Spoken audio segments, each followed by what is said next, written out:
Hello, hi teachers. How are you? Welcome to this live session with your course tutors, Maria and Stephen. hi Stephen. How are you? Hi. I'm good, thank you. How are you? Yeah, not too bad, not too bad. Very excited about today because Mhm. today is a deep dive. We're diving deep into how to teach English through literature, but more specifically, something that seems to be a concern for a lot of us, and that is how do we actually motivate our learners to read? How do we get them motivated? Mhm. Yeah. So, what do you think? What do you think of that, Stephen? Well, sorry. How to how to get learners motivated? I don't know. Like, I think one thing that worked with me, and I don't know Mhm. whether it worked with you as well, but one thing worked with me because I went through a period when I was younger when I stopped reading when I was maybe Oh, I've done that. between sort of Yeah. 8 and 13. And Mm. one thing that motivated me was choice, actually. Yes. So Yeah.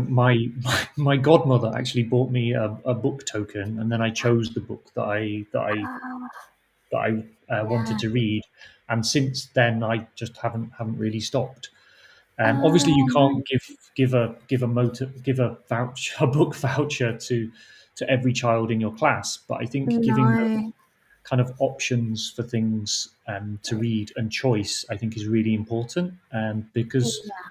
we don't know what our Mm. learners are going to be interested in, and maybe some stories will appeal to them more than others. So Yeah. that's one of the key things, especially when we're talking about kind of literature and engaging them in literature. What about you? What do you think's the one Yeah. way that you could Well, no, motivate? I actually agree with you. And you reminded me actually of one of my primary school teachers who, at the end of the year, this was my grade, I never forgot her. She was wonderful. My grade three teacher, she actually bought every child. So she didn't give us choice, but Mhm. still, I never forget it. And it does kind of, I mean, it was more about um, the other thing, which is modeling a love of reading Okay. and showing your learners that reading is important and that it's valued. So what she did was she bought every single learner in the classroom, all of us, like we're probably a class of 20 something, and she bought every single one of us for the end of the year Christmas. So in Mhm. Australia, at the end of the school year is around Christmas time, so just before Christmas. And yeah, for Christmas she bought us all a book specially selected, and I actually loved mine. She didn't give me choice, but I loved it anyway. So and the fact that it was a present and a gift from a teacher that I loved and I Mhm. respected, she gave me this book. I think that also meant a lot as well. So Yeah, and I think yeah, I mean having books is definitely one of the important things, and mm, I think as well like it's sometimes to do with the classroom environment. So, for example, if you have books in the classroom, and maybe it's just a bookshelf that has some books mm, on it, and even books that you have read, um, it, learners can become curious about okay, what are these books here? Why are they here? yeah, Sort of thing. So having them there is important because sometimes, I mean, I can't remember. It was a long time ago, but I remember reading something about it. You don't necessarily need to kind of sit and do reading, but as long as you mhm, show that it's important. Um, yeah, so another thing we talked about yesterday as well, maybe yeah, having another way to make motivate learners to read is if you've got a kind of area of the classroom that you can use as a kind of reading space or as a mm, like a timeout or a fast finisher space where a learner, let's say they finish an activity or they're maybe a bit tired of an activity, they yeah, can go to that area, they can sit, they can pick up a book and look that's through right. it. Yeah, So like, the classroom environment, I think, is very important. So even if, like, for example, on the walls you have pictures of books, hmm, hmm, or another thing you can do is kind of this may work probably better with teenagers, but if you have like writers' lives on the board, because you could do a kind of project where you look at yeah, writers' lives, because there's always something interesting, like a kind of interesting mm, fact about a writer that would kind of make a learner kind of interested in them. And mm, having those on the wall, and then learners kind of reading them, and then like, oh, maybe I should try reading about that. So yeah, I mean, you can do that as a teacher as well. You could put pictures of maybe writers that meant something to you when you were a teenager or when you were a primary school student, and kind of Yeah, using those as a kind of reference. I think, but I also think some. harnessing things like Harry Potter. I mean, Yes. like it's so popular that kind of using that I think is important. Yeah, and I think everyone does have, or probably did have when they were younger, a favorite author. I know I did. Mm, Um, an author, or maybe a couple of authors that whose books they read hmm over and over, and like for me, I was obsessed with Enid Blyton, and yeah, I had to have like all the books and read them and reread them, and I think the opportunity as well to be able to share that with other learners in the class. So if there are, we do show and tell with primary learners, don't we? So hmm maybe having a show and tell that's uh, dedicated to books. So next week we have show and tell. Bring in your favorite book, or bring in a book that you've read recently, and that's what you're going to show and tell in class. Yeah. So that could work, yeah.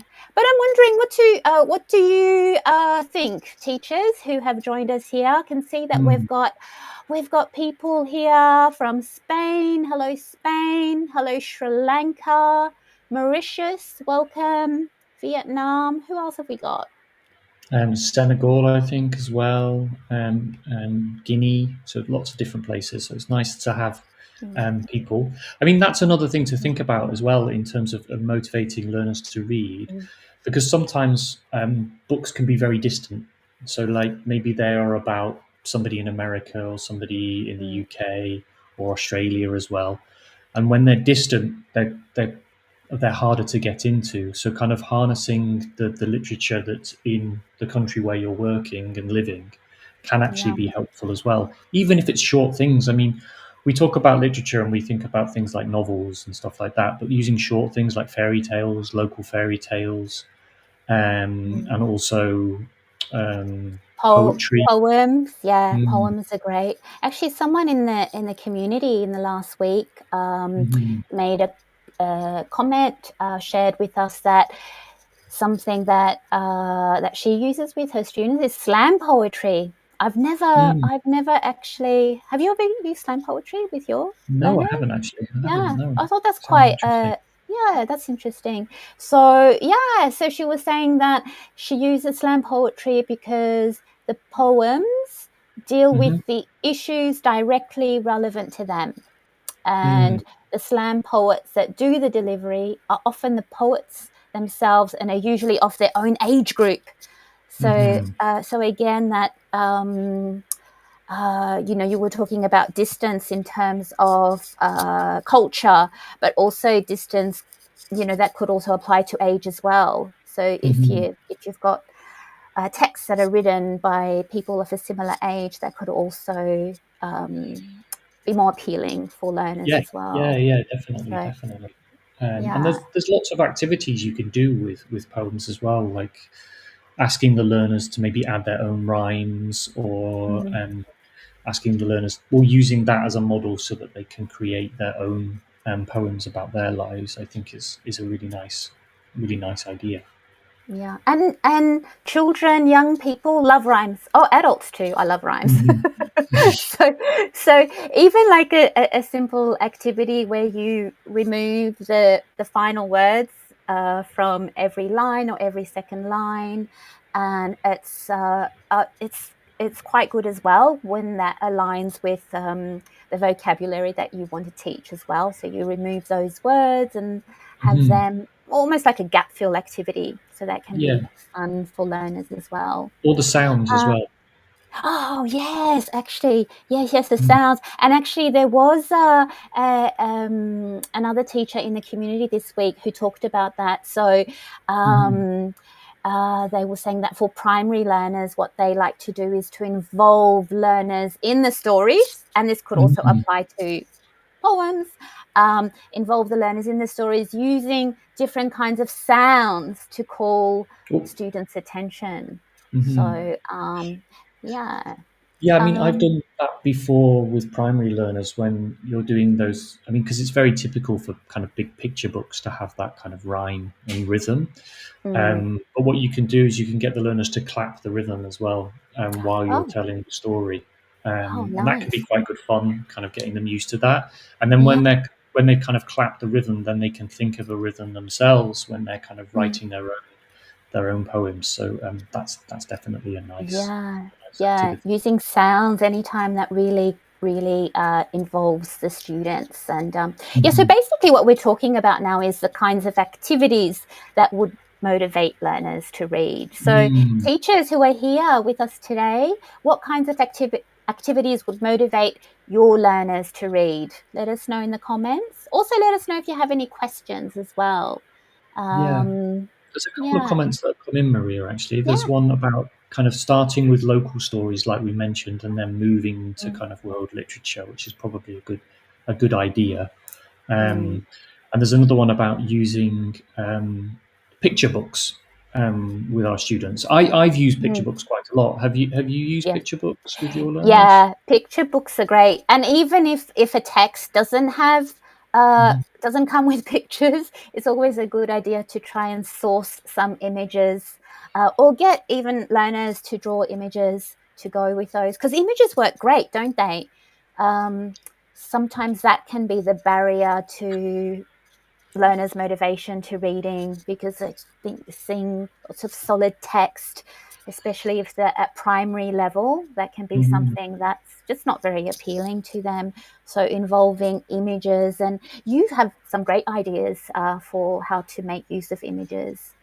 Well, yeah, I So mean, yeah. one thing, yeah, because like you said, it can be quite daunting to look at Mm, lots of text and you're kind of like, oh, mm, that's too much for me to read. And obviously, if people are used to kind of using short videos and things like that on things like mm, TikTok, then they're not going to be as willing to go into long text. So yeah, definitely mm, using images. I mean, one thing I've done before, for example, with primaries, is when you have the cover of a book, just photocopy it, cut it all up, and then give the learners the chance to kind of make the jigsaw. So they get to mm, make the cover of the book, and then once they've made that cover, then you can kind of go into kind of prediction tasks or description tasks. What can you see? Getting them to describe it, getting them to guess what kind of story it's going to be. Another one I've done is kind of you've got a big picture book and you just put mm, post-its over the front cover, and then the learners have to ask you questions. And if you answer yes, then you take a post-it off, and then slowly you mm. kind of reveal the cover of the book as they get their questions, and that can be quite kind of well, it's a game, it's Oh, fun. hang on a second. So how does that work? The questions. So So you've you would you've covered yeah, it with little post-it post-its, Yeah, and and then yeah, so and you, then you so you pull off a post-it after they've answered a question correctly. no, they No. asked me Oh. a question. So they asked me a question about the Okay. book. Yeah. So, for Yeah. example, they could ask a question like, "Is there a monster in the book?" And then I say Oh. yes, and I take one of the post-it Oh. notes off, and it Yeah. slowly Okay. reveals the book, and maybe they can kind of guess Yeah. it. Yeah. It's based on a Okay. kind of Yeah. quiz show thing, but it's a Yeah. nice way to get them excited about Yeah. what's happening because it's a bit different as well when you've got Yeah. the book covered like that. And that Um, could actually even work if you're teaching. I know a lot of our teachers also teach online. If you're working with learners online, you could do that in PowerPoint as well, where you yeah, scan a picture of the cover, you put it into a slide, and then you cover it with little squares in hmm PowerPoint, and just remove them as they ask you the questions. yeah, So exactly. Another um, thing you can do as well is just take the color out of mm, oh, the cover, so that it's yeah. just kind of like the outline of Mm-hmm. the pictures, and then obviously from that outline they can try and figure out what's going on. It's another kind of guessing kind of thing, and it motivates them to then find out or then see the cover. Yeah, and actually, there's a question in the community. Someone asked, yeah, these ideas are great. Thank you. I think Mhm. students are afraid of not understanding, and that's why they are not involved in literature. How can we avoid this? And I guess that's exactly what we're talking about now, is strategies for sparking that interest and getting students involved. So images are a great way. So as Mhm. Stephen was just saying, we can use them as prediction activities before reading. We could also use them as after it, I mean, even during reading, right? If you're in there with a group of young learners and you're doing storytelling, so you rely on the images a lot. You rely a lot on the pictures, asking students questions like, okay, what do you think will happen next? Who's this? Oh, what's this? What's this little frog doing here? What do you think the frog's going to say next? So I mean, in a way, it's still prediction, but you're doing that throughout the reading, so during the reading as well. So yeah. Yeah, and I think one thing is obviously the language level sometimes is above what the learners have, um, but as long as you, as let's say it's a picture book and you're telling a story, as long as you're kind of asking them questions that they can answer, so that there is a little bit of challenge, but there's also the idea that they can understand what's going on. And like you said, those simple questions like what can you see, or you can do a kind of um, one activity I've done also with the kind of jigsaw thing, but you could also use it with the pictures in a book, is just asking learners very quickly to find things that are in Oh, that picture. yeah, So you're yeah, kind of saying to them, okay, yes, find the frog kind of thing, like you yes, said before, and they have to yeah, go and point to it. And lovely, those kind of activities are quite fun, and they can do it in pairs as well. So especially if you yes, give a very simple instruction like find X, then the yes. students with a pair, they've got the jigsaw in front of them, and they would say, "All right, find the dog, find the frog, find the tree," that kind of thing. Yeah. Oh, they love that, finding things. And during like actual reading, storytelling to the Mm, students, I like to sometimes pretend that I don't know where something is. So I might say, mm, "Oh, but where is it? I can't see it. Where is it?" And they get so excited, like trying to help the teacher understand. The teacher can't see it. Isn't that funny? So kind of mhm. humor, using humor as well, can engage them too. Yeah. Definitely, definitely, and that's actually. I mean, we talked about this when we were having a chat the other day about Yeah. using humour to get learners into books, and I think that's Yes. one of the things that really works. Especially Yeah. if some of the images are quite amusing. I remember Mm. years ago I read a book with a group of primary students, and it had an image of a giant with his Mm. trousers falling down, and they all found it Mm. so funny. Um, I'm so, finding funny just imagining it, but yeah. um, and we've got a comment in now from one of our teachers saying, to motivate students to read, I usually begin with pre-reading activities. mm, Such as sharing anecdotes. Oh, I suppose that's what we were talking about yesterday as well. Um, personalizing the stories and having your students relate maybe to the characters or to the mhm, situation. So yeah, that's a great idea. Thanks for sharing. Singing songs, teaching vocabulary. Yeah, so that relates back to the other question from another teacher who had asked, how do we involve students in literature when the problem is the understanding. So that pre-teaching can be important as well. mm. Yeah. There's a question Yeah. actually here, Maria, which is how do you make literature more engaging Mm-hmm. for students? What kind of things would you do? Because obviously we've talked about some activities. What other things Yeah. could we do to make it more engaging? Do you think? I think another thing that can help is making it more collaborative as well. Hmm. So that can help. So having activities that involve the students working with each other. I mean, I mean, the same activities that we've already talked about. You could get them to do, for example, the putting the jigsaw pieces of the Hmm. front cover. Getting them to do that together. Maybe having some questions that students need to answer, comprehension questions that they need to do together. Hmm. You mentioned a great activity which I've not actually done before with my learners, but you mentioned a great activity called Run. what did you call Oh, it? read Run and and run. answer? Read and run, read and run. Read Yeah. and run. Yeah, yeah. Yeah. So Yeah. it's a kind of, but I think one thing to remember is that literature activities we can use our normal teaching techniques with them. Mhm. So, for example, one thing I've done, you can do it in two ways. You can either put the text outside the classroom, so maybe a short chapter from a book, give the learners some questions, and they have to go outside, read the text to find the answer, come back, and write the answers to that with a partner. So that it's kind of integrated activity. So they read, they remember the information, they come back, they speak, the other learner listens, and then writes the answers. So that's a kind of fun thing. You can also do that with maybe the blurb or a summary of a book, Yeah. and that can be quite good fun. Um, Yeah. A lot of people actually in the community this week also mentioned, this came up a few times, role plays.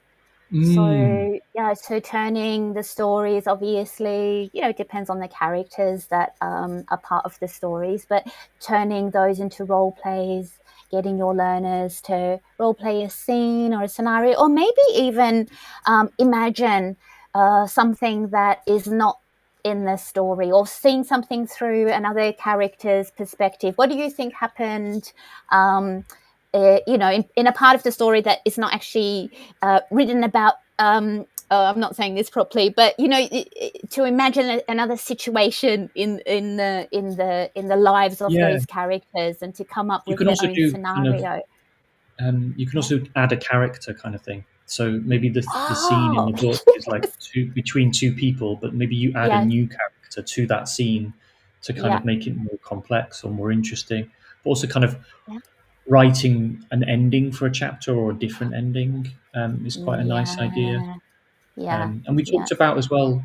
Was it like using videos and graphic novels as well? You Oh, mentioned yes, to me yesterday that yeah.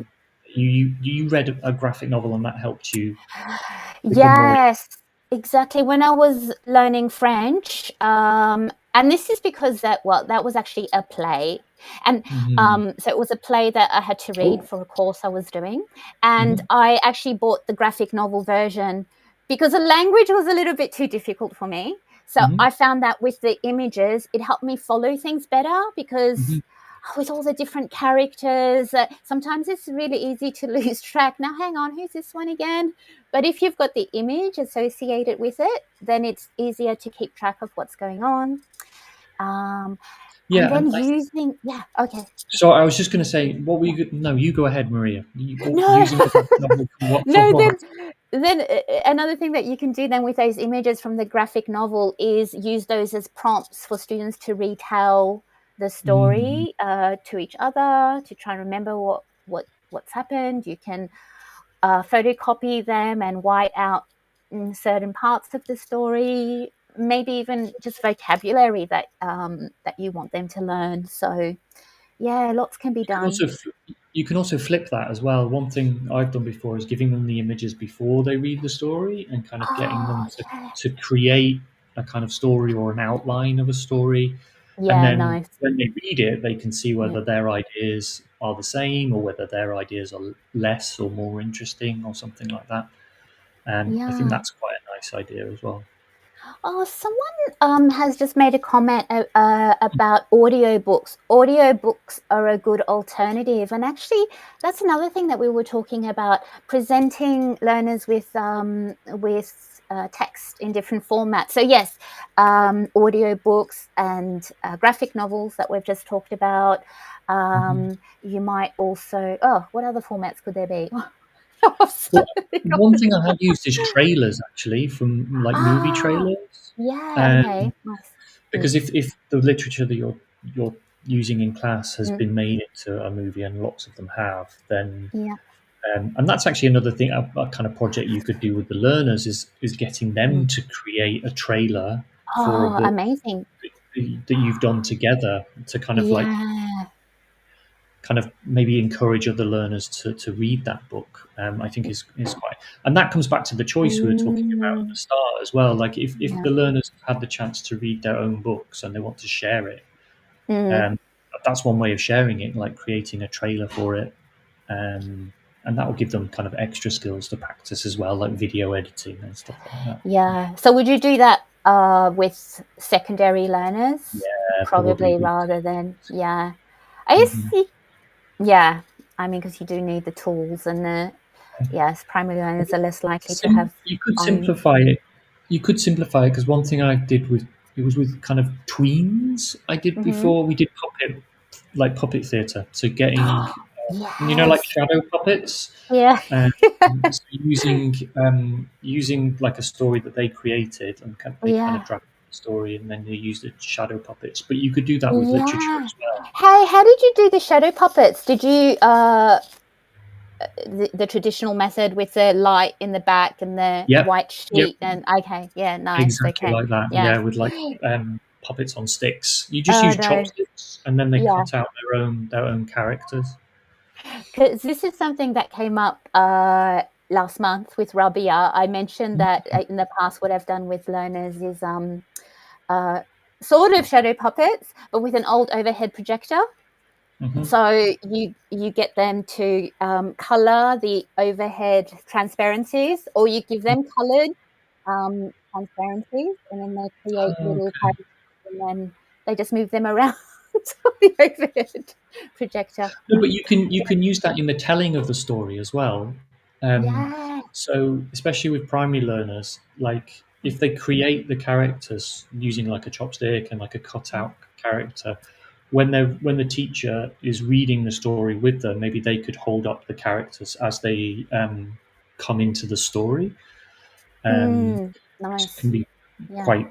It's just a way of engaging learners in it, especially young Yeah. learners. And if you get, it's really important to do it in primary, I think. Yeah, So, and if you, depending on how many characters are in the story, you could assign different characters to students in the class. So when that character comes up in the story, then they have to do something that's associated with that character, maybe repeat the lines or the sound effects that are associated with that character. So yeah, yeah, sound and effects they are have fun. to listen. So Yeah. they listen for when it's their turn to pop up and do their thing. So Hmm. yeah. Oh my gosh, we've already come to the end, Stephen. I can't believe it's already That's been half quick. an hour. It's been really, really quick. So, teachers, thank you very much for coming today. I know we can see that there's been other questions, but don't worry, we haven't had a chance to answer all your questions, but we Mhm. will after the session. So do check back. And yeah, we hope to see you next week. Next week, Mhm. we're talking about teaching English in primary. Yeah, So yeah, and it's an ask us anything. So you can come along, ask us any questions. You can also ask us the questions beforehand in the community. So keep an eye out and for any relevant posts, and just pop your questions in there, and we'll try and answer them next week. So yeah, so thank you very much, teachers, and yeah, and just don't forget, just keep engaging in the discussions. We'd love to see it when you share your ideas and reply to other teachers. So keep that up, and we hope to see you next week. Bye for now. bye everyone. Bye, Stephen. Bye. How to use guides on Facebook. Open the menu at the top of the British Council Courses for Teachers group on Facebook. Then tap on Guides. Here are guides.